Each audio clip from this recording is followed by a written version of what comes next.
What's up, everybody? My name is Sam Graham Felsen. I'm Avi Klein. And you're listening to Hey Man, the advice podcast for men. Our guest this week is Cleo Stiller. Cleo was the host of the acclaimed television show Sex Right Now on Fuse. And she's the author of a new book called Modern Manhood, Conversations about the Complicated World of Being a Good Man Today. Cleo helped us think through advice for a guy who wrote in about a problem he's been having where he drinks a lot and then says very regrettable things to his partner. I guess the first question we have is kind of similar to a question that we asked a previous guest, Liz Plank, which is why did you want to write a book for men? Why would you do that to yourself? Is that another way of putting it? Yes. Well, it's a great question. And the reason is because, so for many years, I worked for Univision for their cable network Fusion, and I hosted a show there called Sex Right Now with Cleo Stiller. And the show covered everything from reproductive rights to health, technology, body confidence, gender identity. And over 50% of the viewers were male. So rewind now to 2017, the Me Too movement, Harvey Weinstein scandal broke. And a lot of men who watched my show started to reach out to me on social media and also in person and say, are you going to do a season on this? Because I have so much to say about what's happening right now, but I'm afraid to say anything because I don't want to get in trouble. And also, I have a question. Like, what is a good, like, I'm a good guy. I thought I was a good guy, but I'm single and I'm terrified to approach women now. I don't want to wind up the next Aziz Ansari. Or I'm a hiring manager, or I'm a manager, right? I've got a lot of hiring power and I wouldn't cop to this in real life, but frankly, I don't want to work with women. It just doesn't seem like worth the risk. Or I'm a new dad and I'm raising a son and I'm watching this Kavanaugh hearing, trying to grapple with what it means to be a good man anymore. Yeah. What the hell do I do? And these questions started rolling in, right? And I'm like, hell if I know. I'm just a reporter, and these territories in our life are really changing quite rapidly now. So I don't think that there's one right answer. So that was happening privately, right? Like this is happening in my private channels. And then publicly, I was being invited to speak or attend many events that were primarily attended by women or survivors about Me Too and where we wanted to go from here. And there would be these really profound, deep, important conversations happening, people sharing really important stories of their lives. And then inevitably at these events, someone would look around and be like, where are all the men? Yeah. Where are our allies? They don't care. And I knew that men do care because they're writing these questions to me. So I saw... It was like my head would explode, right? Because I've got this on one side and I've got this on the other side, and no one was talking to each other. You know, one of the things I noticed in your book and just also in my experience is like, you know, women just often seem kind of, they've spent more time thinking about all of this stuff. So they're more articulate often and are kind of landing in positions that I think are, I don't know, they just seem more in sync with like what we think people should think about. And like you have you give voice to like some men who have like unpleasant opinions and they're working through stuff and it's not always nice, you know? And I'm just wondering what that was like for you to like be hearing so much of that or like having to engage with it on that level. Well, I did have to get really clear with myself before I started this. I am a woman and I have a lot of feelings about everything happening right now. I have had my own experiences, which I share at the end of the book. But first and foremost, I really came to this project with a tremendous amount of empathy because I did understand from the questions that I was getting initially that had And again, this book was in some ways easy to write because these questions had been piling in for the past 2 years. And so the format was already delivered right to me, right? And I had all my sourcing pretty much because everyone had come to me. So when I started, I thought, okay, and I wanted to call this book, by the way, it's called Modern Manhood, but I wanted to call it, But I'm One of the Good Guys. Because I heard that over and over again, right? From guys who were like, I'm a good guy. Like this thing that's happening is like, I don't get it. So I was empathetic in that I understood men were, for the most part, walking around thinking they were being good guys and everything was fine. And this was flipping their perception of reality upside down. And now they genuinely were like, wait, okay, so then in this micro situation on my day-to-day basis, like, do I hold the door? Like, can I compliment? Can I mentor should I offer my wife? Right? Yeah. And I thought, okay, what I would say is going to be different than what you would say, different from another man down the street. And everyone has very varied opinions on what is appropriate behavior now, right? So the aim of this project was like, let's just air all of it. Let's get everyone to talk really openly about their experience and their questions and their reactions. And then we can kind of sort through it. And I offer a lot of historical and anthropological and neurological context to how we got here, right? And what's really going on. But ultimately, I kind of leave it to the reader to be like, I don't agree with that guy. Right. Or, I never thought of it like that. What's an example just, from the book of a guy doing something that people might disagree with or saying something? I love him. I love this question because, as I said, but this is important and it's special too.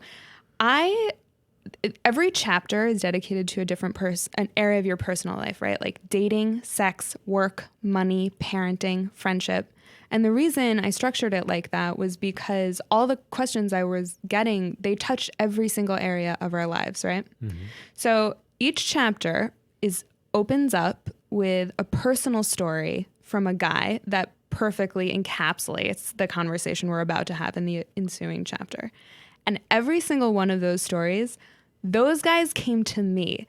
They heard I was writing the book and they were like, oh, thank you, because wait till you hear this story. Guys love to talk. They got opinions about stuff. I'm like, you will not believe this story. So and there were several times. So, okay, let me just tell some, right? Yeah. One story in the work chapter was from a guy down south from North Carolina. I think he worked maybe in a paper factory, some sort of plant, right? He had worked there for a really long time. And I think this guy is probably in his mid to late 40s. So again, he gets in touch. Thank God you're writing this book. You will not believe this bullshit that happened to me. So he had gone into work one day and he saw the assistant of the CEO. She was a woman. And apparently they have a history of kind of off-color banter, but that was just their vibe, right? So she's eating a donut and he goes, you better put that donut down, otherwise you're going to get fat and your husband's going to leave you. And she goes, he'd never leave me. I'm too good on my knees. Wow. Whoa. So, okay. Kicking it up a notch. Yeah. So, but for them, that's kind of normal, right? So then he leaves, no big deal. Right. Fast forward a couple hours later, in the afternoon, he walks into the break room, lots of people around. She is there and she's working on paperwork. And I guess she's sucking on the pen while she's working on the paperwork. And he fires off a comment like, oh, those must be those famous oral skills that your husband's never going to leave you for. Thinks nothing of that and walks up. Next day, HR calls him and is like, we need to talk to you.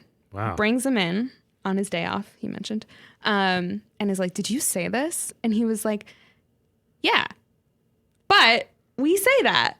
And he lost his job. So this guy came to me because he was genuinely like, what the hell happened? we talk like this all the time. And so I tell his story in the book without any, like, it's up to anyone to interpret that story how they want, right? How have people reacted to that story? Regionally, it really makes a difference, I've noticed. And also by industry. Mm-hmm. I've heard from a lot of people that are like, it was never appropriate to make sex jokes in the office. Like, and neither one, like, she shouldn't have done it right, either. like, she shouldn't have done it. He shouldn't have done it. Like, that's just bad form altogether. But I've heard other people who, like, well, damn, he lost his job. I mean, like, the stakes are high when your livelihood is concerned, right? Yeah. So I offer a story like that because even your reactions are almost like a Rorschach test to how you feel about many other things involving me too. Right. I mean, the book is about what you call the gray areas, right? The gray areas. And it's funny, like my instinct just upon hearing the story was to like chime in, and I'm like, wait, I actually don't want to chime into this one because I feel like it is enough of a gray area that like you could be totally wrong weighing in either way. Yes. So it's like yes. And I wanted to call the book The Gray Areas. Also, that was my backup title. Modern Manhood, I'm sorry to say, was my third. But that's where the meat of this book really lies. And this is like, for me, the most interesting part because, you know, the Harvey Weinstein, the Bill Cosbys, like those are so extreme. Right. It's of course we have to cover those stories. We have to talk about them. We have to make sure they don't happen again. But for the average person who really does genuinely think they're a good person and interacting with others well, these gray areas are really where we have so much work to do. And the most famous example in recent times, which you talk about in the book, is Aziz Ansari. So for people who just aren't super or even moderately plugged into pop culture, because most people know about this, just like give us like a brief synopsis of like what that controversy was about and why you bring it up in your book. And, you know, and I assume like a lot of men contacted you about that particular story, right? Because it really was one of those more gray stories, right? Totally. So the quick and dirty on that's not the right, I should say the short version of the Aziz Ansari story is that he went out on a date with a girl. They hit it off and they went back to his place. He made a move. She said no. He paused and was like, that's fine. A couple minutes later, made another move. She pushed him off. He waited a couple of minutes, went again. Yeah. She relented and gave him oral sex. Then she left in the cab and he texted her, hey, thank you. I had a great time. And she wrote him back, I need you to know that you really made me feel very badly just so you don't do this to other people. And then she went on to tell this entire story online, and it takes on its own life then. But I think the actual incident is so common. Oh, yeah. Ugh. Right. And he thought it was fine and thought it was a good date, and she went home crying. So I opened that chapter with almost the identical story of someone else who came to me and was like, and I got goosebumps listening to his version of the story, but this was some guy who this had happened to him in like either 2009 or 2011, I say in the book. It was a long time ago. But that incident, he had the same thing. Do you want to hear it? Should I tell it really quickly? Yeah. Okay, so this was a guy down in D.C., self-described as a late bloomer. He had a crush on a woman in his friend group, and so far they'd just been platonic friends. It's New Year's Eve, and they're out partying, ball drops. He, her, and another one of their male friends go back to his place to continue the party. Then it gets pretty late. I don't know, we'll say 4 a.m. And the male friend is like, I'm going to split. And the girl, this is pre-Uber era. Kind of like does the mental calculation. She lives across town, too late for public transport. Not so easy to call an Uber, right? So he's like, well, you can spend the night here. And she's like, really? And he's like, yeah. And she's like, great, then I will. So other guy leaves. She spends the night. She's like, let me go change into my pajamas. She goes and changes into her pajamas, which I think are actually his, right? They're just boxers and a t-shirt. And he gets into bed and is thinking like, yes, I've done it. So she comes out. She gets into bed with him. He makes a move. She's like, whoa, no. I genuinely thought you meant I could spend the night as friends. He stops for a moment, and when he's telling me this story, he's said, like, I'm not entirely sure of what I was thinking, I have to admit, because I was pretty inebriated, but I also know that the thought that went through my head is like, women always say no at first, so now I gotta go back. And he went back like double the force and aggressively tried to yank her panties off. Wow.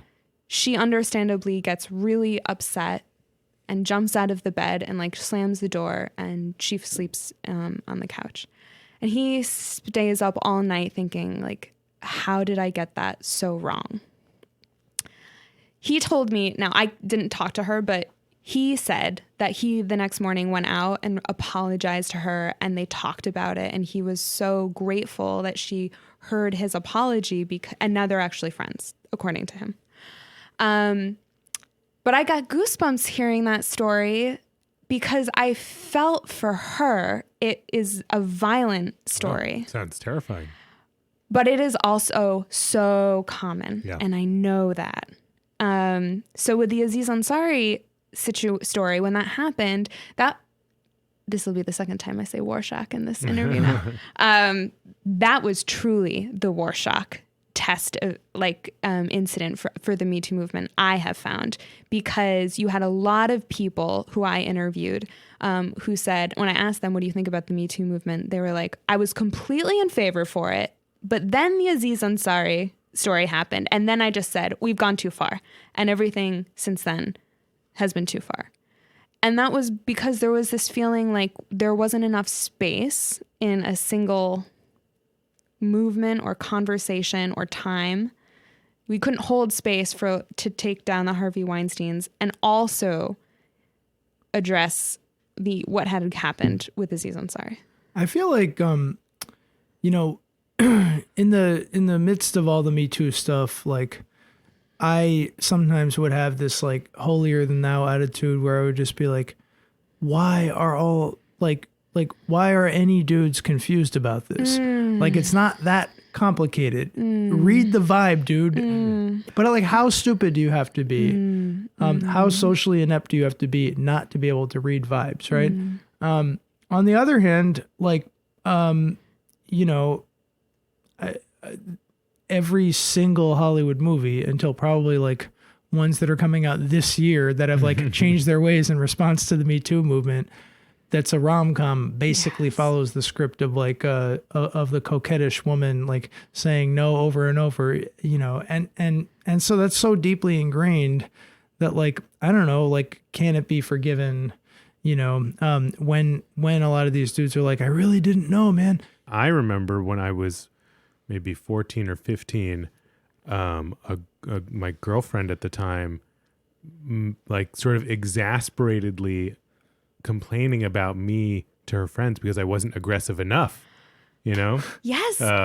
Which I always remember, like, this is just super embarrassing because I overheard her. I was going to ask how you... It was basically, that's how she communicated it to me, was by like speaking within earshot to, she was like, I guess giving me permission, but in a way that was embarrassing. Yeah. But it's like, so it kind of, it cuts in every possible way. So like, you don't like, rail off, life hacks and like quick answers to these dilemmas in your book. You kind of just like raise the questions and like talk about how complicated all this is. But to put you on the spot, you're the woman in the room right now. Like, what advice would you give a dude who feels confused about this kind of situation? Like how to read, like what is like a just like a good way to read the vibe, while not like,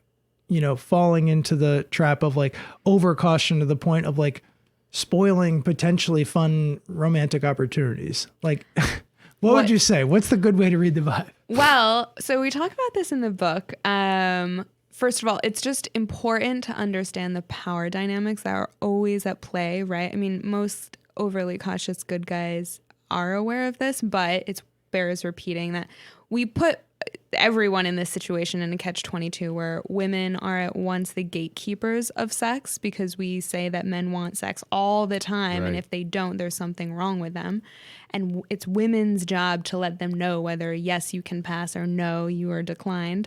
And then we also tell women and men that women who say yes too easily are sluts. Right. So we're fucked. Like it's so, and I think it's helpful to say that so that it's important to air this, right? Like we are raised in a really unhealthy way. And so you're not alone if you find this confusing. Mm-hmm. Of course you fucking do. Yeah. So, okay, take a load off. Now, if it's your first encounter, people are not going to like this, but like go verbal because when you are with someone for longer, you can use signs of nonverbal consent, which I will tell you about. Quite sexy, actually. But in the beginning, like play it safe. And I think that, we talk about this in the book. It's honestly, if you're a guy and you are not quite sure you're reading the vibes right, a woman will probably find this quite like charming if you say, listen, with everything, like I am really into you, and I would like to do X, Y, and Z, but I just want to make sure that's something you're interested in, and then you can do it. Right. Mm-hmm. And if she says no, don't be a fucking dick about it. Like, don't wait 2 seconds later and then do it. Like, take her no as like not right now. Okay, no. Yeah. What about the second? You said, because you set it up as the first encounter. So what about the second one? Well, yeah. This doesn't come from me, by the way. And also, like, it's very important to say, like, Modern Manhood has very little of me in it. It is all interviews that I did with men and women and non-binary people around the country. But I blushed when I heard this way of so it comes from a guy named Dominic Cortuccio who works with men, and because he's gotten this question a lot. So he says one thing he's noticed with men, right, and he is a man, but you're so in your head because you have been raised like you need to lead the way, you need to know what she wants, and also what she wants isn't that important. Like you need to get what you want, which kind of puts it like frames hookups like in this kind of adversarial way. Like you need to take something from someone. So first he recommends slow down, make eye contact, which is very intimate. We never make eye contact when we're hooking up. Usually it's like heads all over the place, right? So make eye contact and say you're already at second base, right? And you want to go to third. Put your hand on her thigh, look directly in her eyes, and say, are you ready for this? Is this something you want? And look at her and like do it with a smile and genuinely feel in yourself that it is okay if she says no. But make that move and like give her a little. It's unfortunate no one can see my face because I'm trying to get the sex. Well, in the book, you describe or he describes it as like do it with like a lustful smile, right? Yeah. It's not or something like that or an erotic smile. Like it's not just like do it with like a sheepish smile. No. Like he's trying to do it in a sexy way. Yeah, and I'm trying to communicate that not well on audio, but that in a way that is sexy. And it's okay if you're awkward and uncomfortable, but like really lean into that. And I, communication, like we say that and it just sounds so bland that people's eyes glaze over.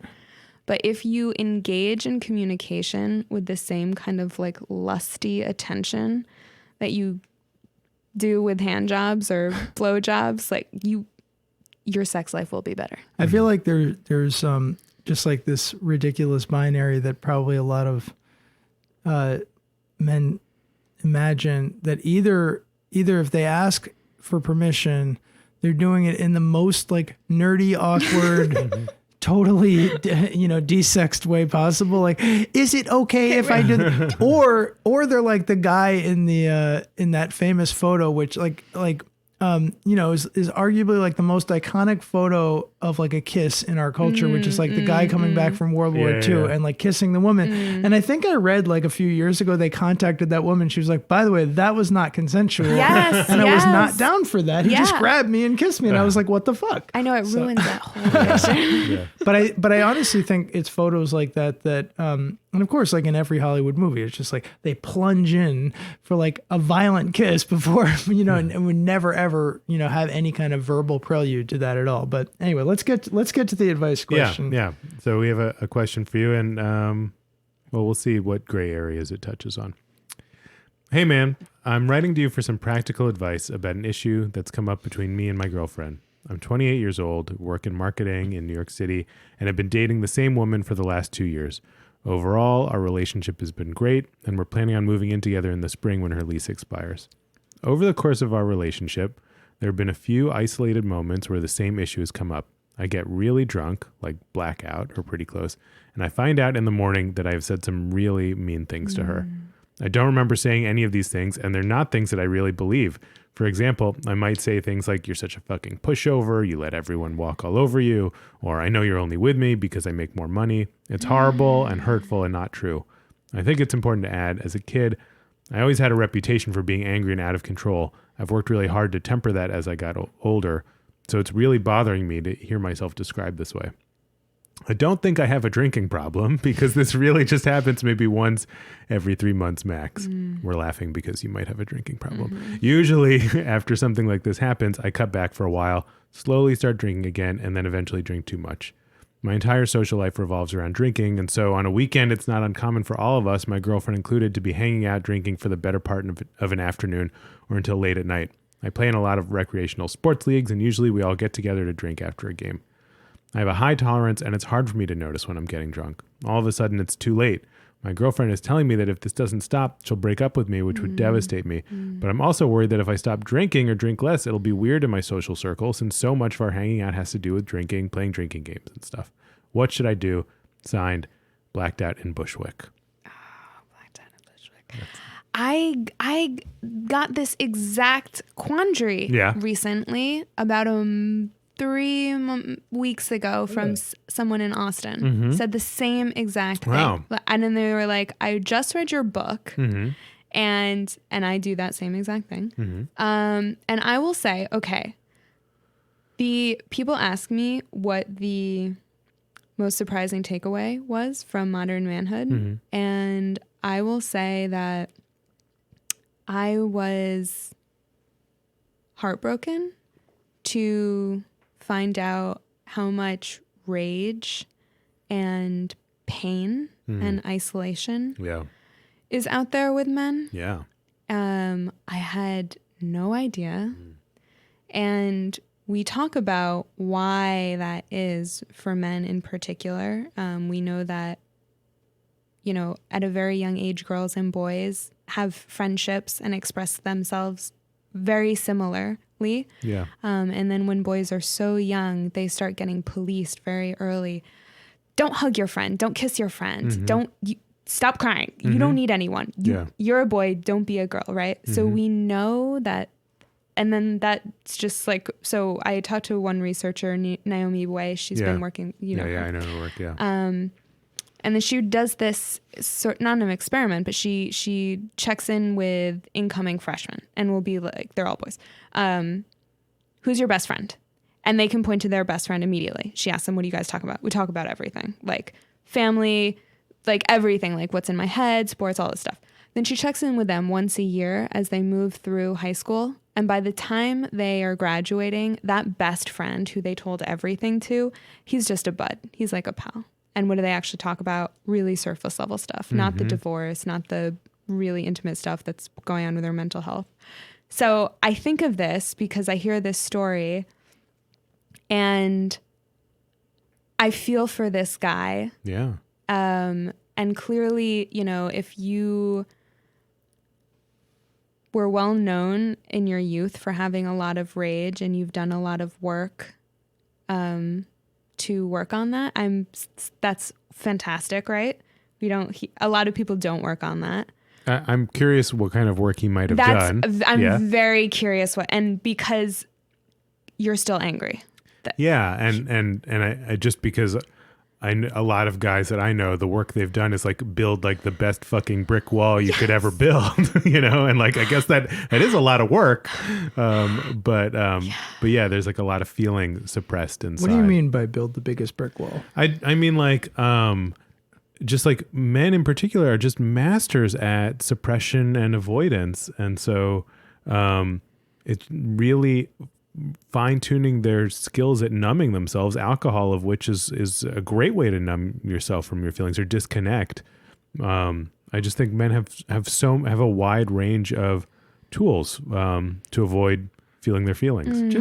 Just to play devil's advocate though, Yeah. don't you think a lot of men drink so that they can feel their feelings? Because so often they you know what it is? Consciously they feel utterly repressed. I think it's two things. It's two things that like sort of make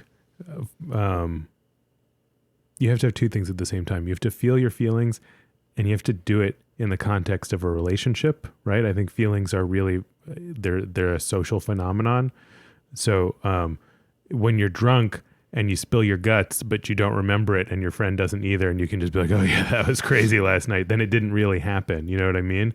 So I don't think that's like, I wouldn't say that's like the sign of like a healthy emotional life, you know? Also, I mean, that was crazy last night. I totally forgot.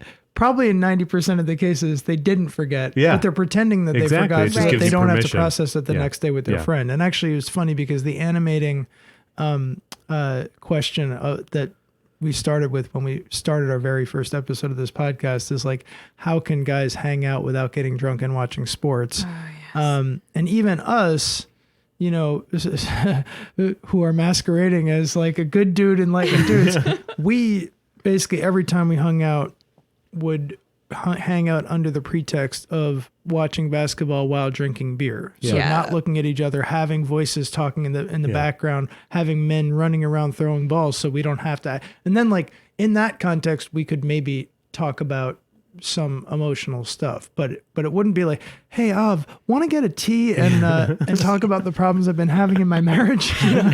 Okay, so a friend of my father's been sick, and a friend who I just lost touch with over the past 3 years reached out to me over Instagram and was like, my father was just in the hospital. I saw that your father was sick. It's been a long time. Do you want to catch up over tea?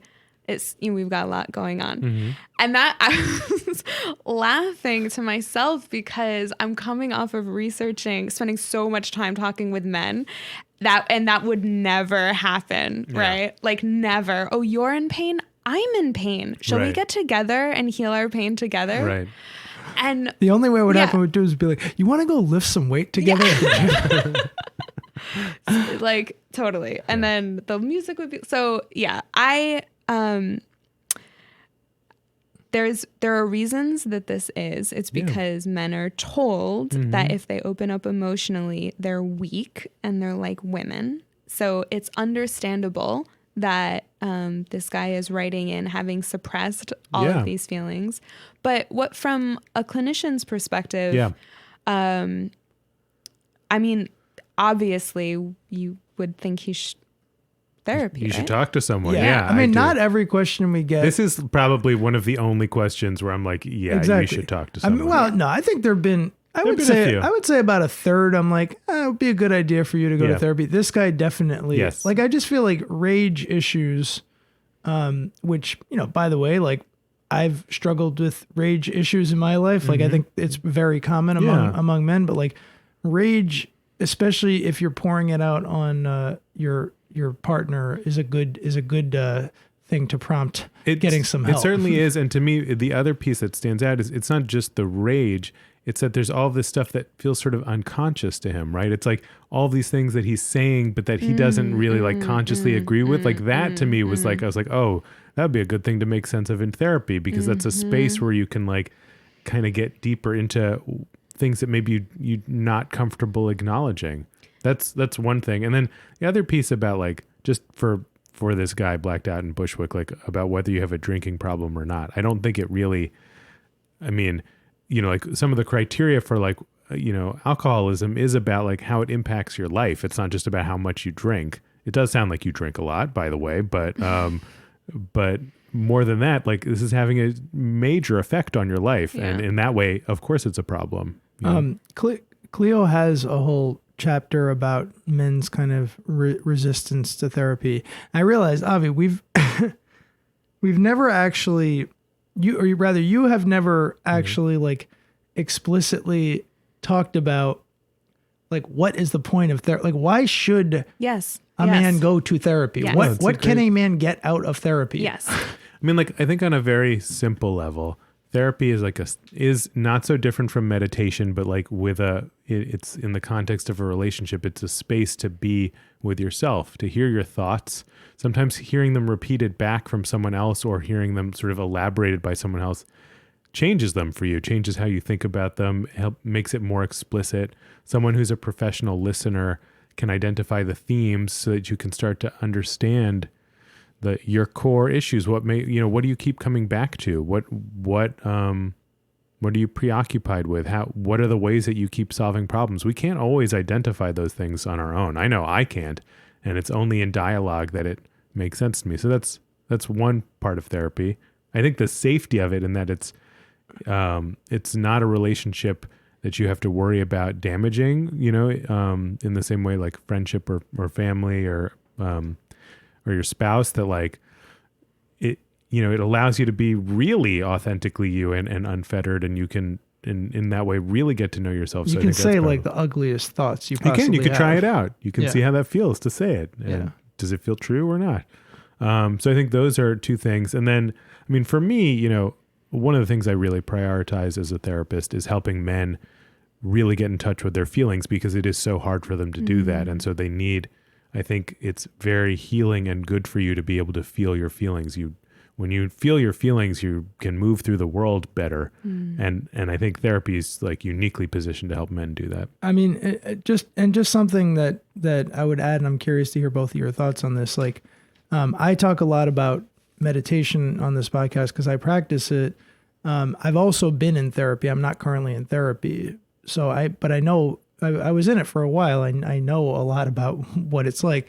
And, if you listen to the Joe Rogan and Tim Ferriss type podcast, they're totally open-minded and pro meditation, but you don't hear them talking about like therapy very much. Again, I think it's the relationship piece. And I think that's what I was going to say. I think like the key difference is, meditation can easily slip into like a kind of stoicism thing where you're just like, I do it all by myself, bro, and it's actually, I feel like for a lot of men who are afraid of therapy, just the scariest thing is asking another human being for help and receiving their help feels like an assault on one's manhood. So that it seems like that's actually like, it's a good reason, particularly for men, to go to therapy. Again, I'm very pro meditation, but go to therapy in addition to doing meditation. Don't like block yourself off from therapy, because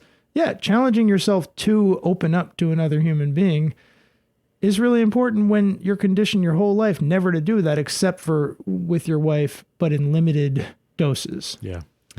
Yeah, your women in relationships would greatly be appreciate men going to therapy, because then they don't have to bear that brunt. And one thing we also talk about in the book is reframing therapy, like the way.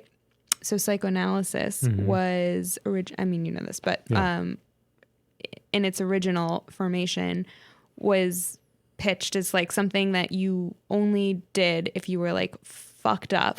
Yeah. And for women who were hysterical. Yeah.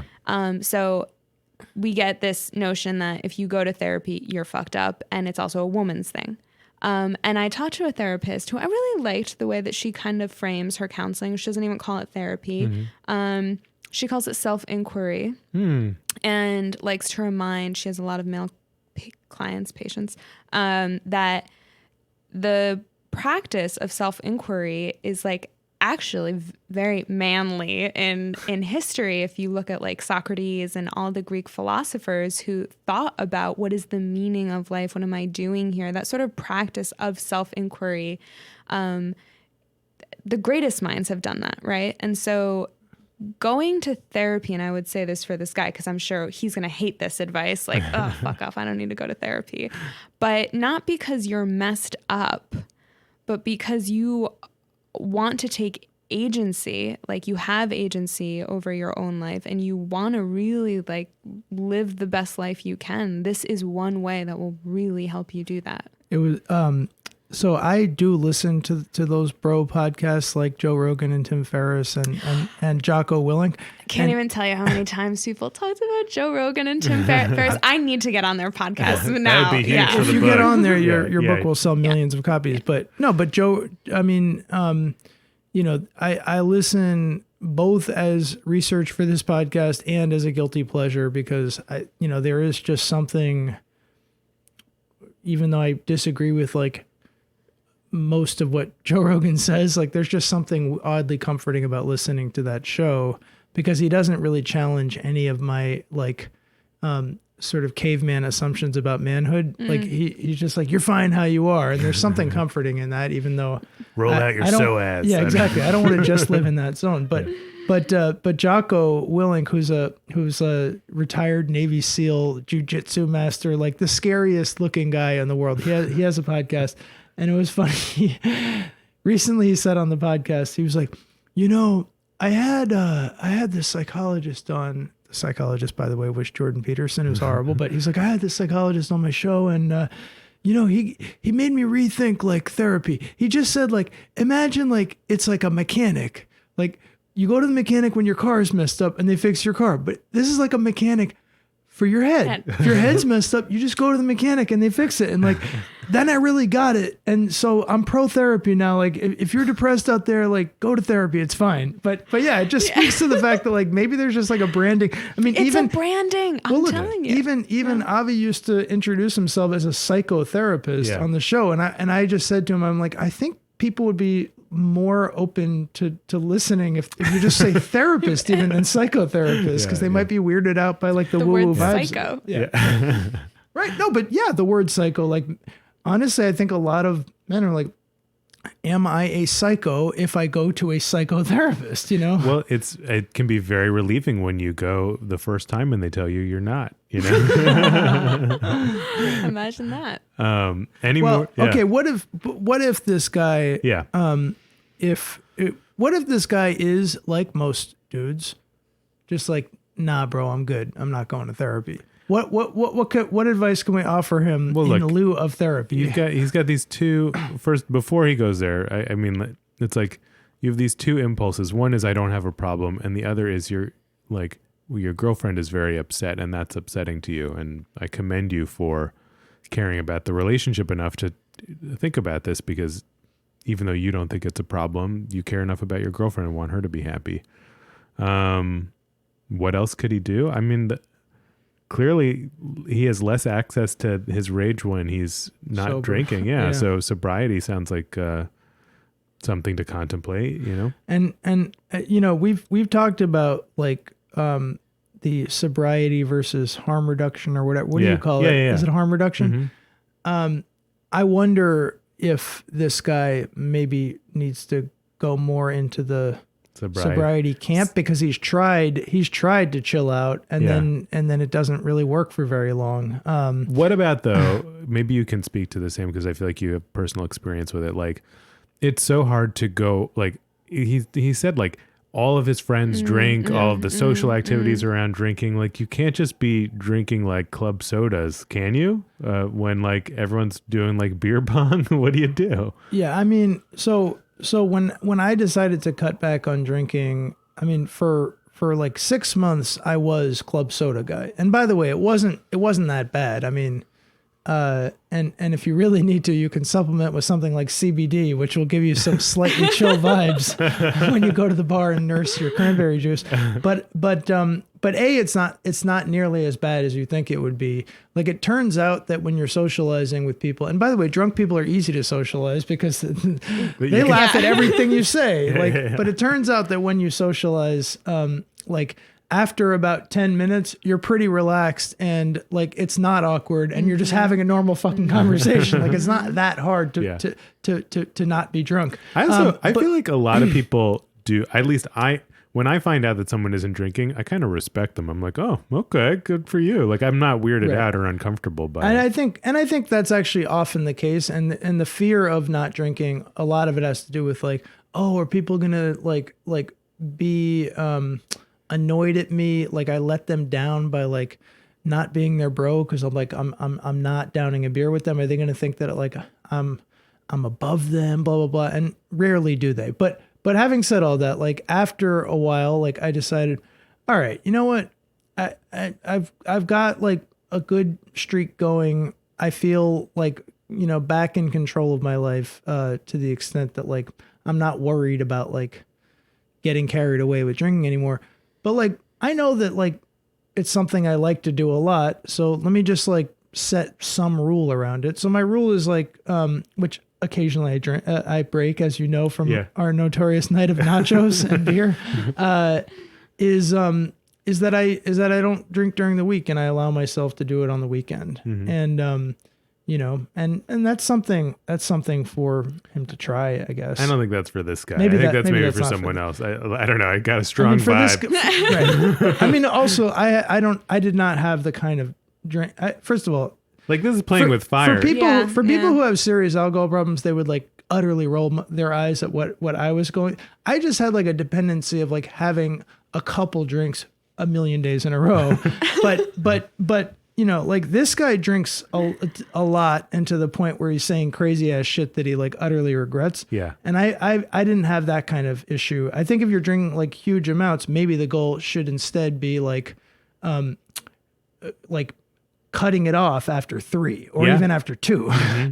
I mean, he probably needs 3 because 2 would be like drinking tea for him. Right. But yeah, like really, really saying like, I'm not going to take away this thing that brings me a lot of pleasure and fun with my friends, but like I'm determined to change my life enough that I'm cutting it off at 3. Maybe that would work. I don't know.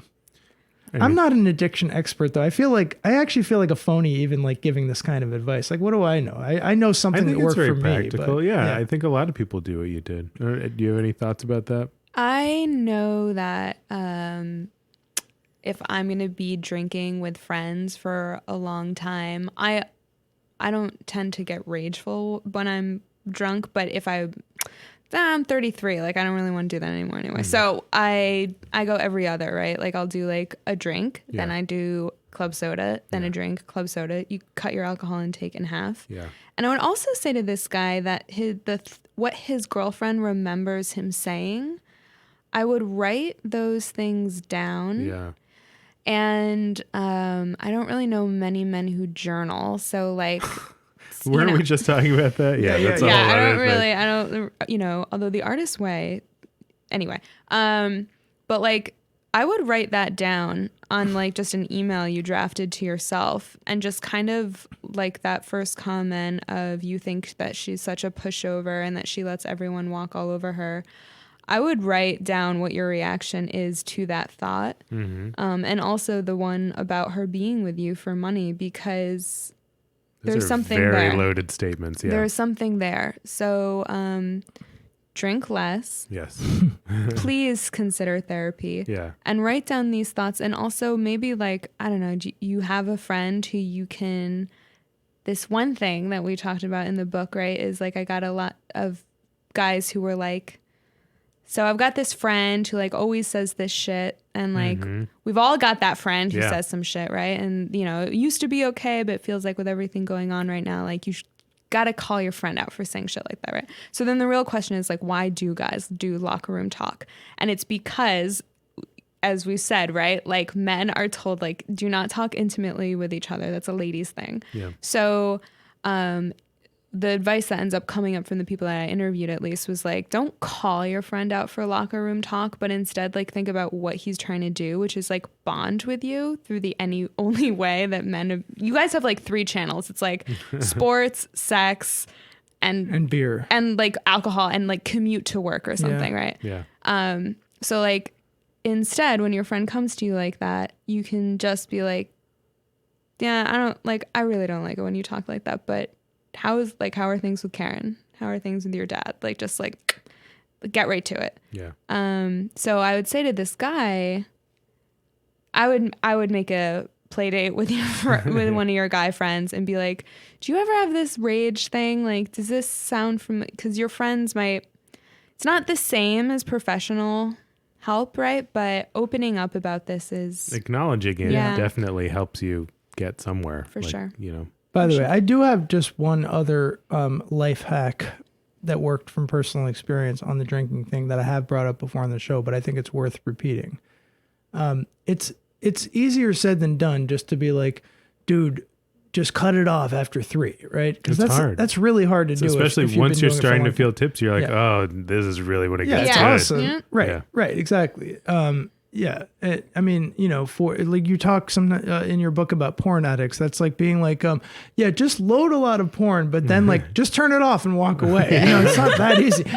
But I think one thing that worked for me as I was trying to cut the habit was setting my alarm clock early, because I knew. And I think and you have to set it early for something, like sign up for an early morning exercise class or yoga class, or you know, you mentioned The Artist's Way. I know that book. I did that for a while. Like The Artist's Way encourages you to wake up early in the morning and write 3 pages in your journal, but schedule something that you're actually kind of looking forward to doing early in the morning, and you know you will fuck yourself if you're even slightly hungover, and you just will not be able to get up, or if you get up, you're going to be waking up with like a splitting headache, and you'll be like, oh, why did I do that? So it really incentivizes cooling out, because you're looking forward to this early thing, and you're just not going to be able to stick to that if you're drinking. Tough. A lot of the things we're suggesting require like a fair amount of willpower. like impulse control and foresight, and like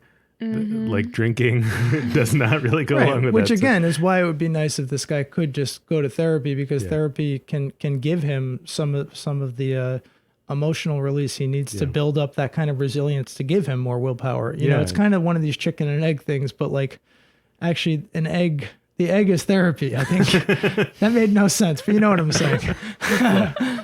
So we always wrap up the show just asking our guests for a piece of advice that they have read, heard, had told to them at one point in their life that has stuck with them and they come back to. So we're wondering what comes to mind for you.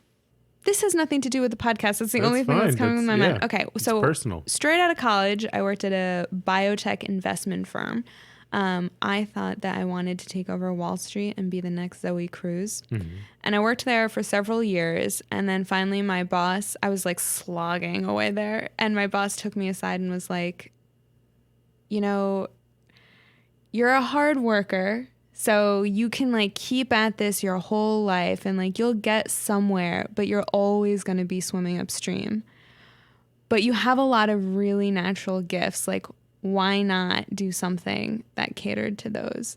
And it was a really, at the time, like I was very offended, but it was really great advice, because I come from a family where like hard work, even to the point of suffering, is held in very high self-esteem. And sometimes if you are putting your head through a brick wall over and over again, it's better to stop. So that is very good advice. Yeah. Where can people find you and tell everyone your book again one more time? Great. It's called Modern Manhood: Conversations about the Complicated World of Being a Good Man Today. Currently #1 in Amazon's gender for men category. Is that right? Yeah. So help me pay the rent. And you can find me on my website, cleostiller.net, and anywhere on social media, Cleo Stiller. Awesome. Thank you very you. much. All right, that's it for our show this week. Thanks everyone for listening. If you have a question that you want some advice on, please email us at heymanpod@gmail.com, or better yet, give us a call, 917-426-4326, and leave us a voicemail. All questions, if they make it on the show, are anonymous. No need to worry. You can follow us on Instagram or Twitter at heymanpod, and if you have a moment, give us a review, Apple Podcasts, or wherever else you get your podcasts, and better yet, click subscribe. Thanks so much. Have a great week. Peace.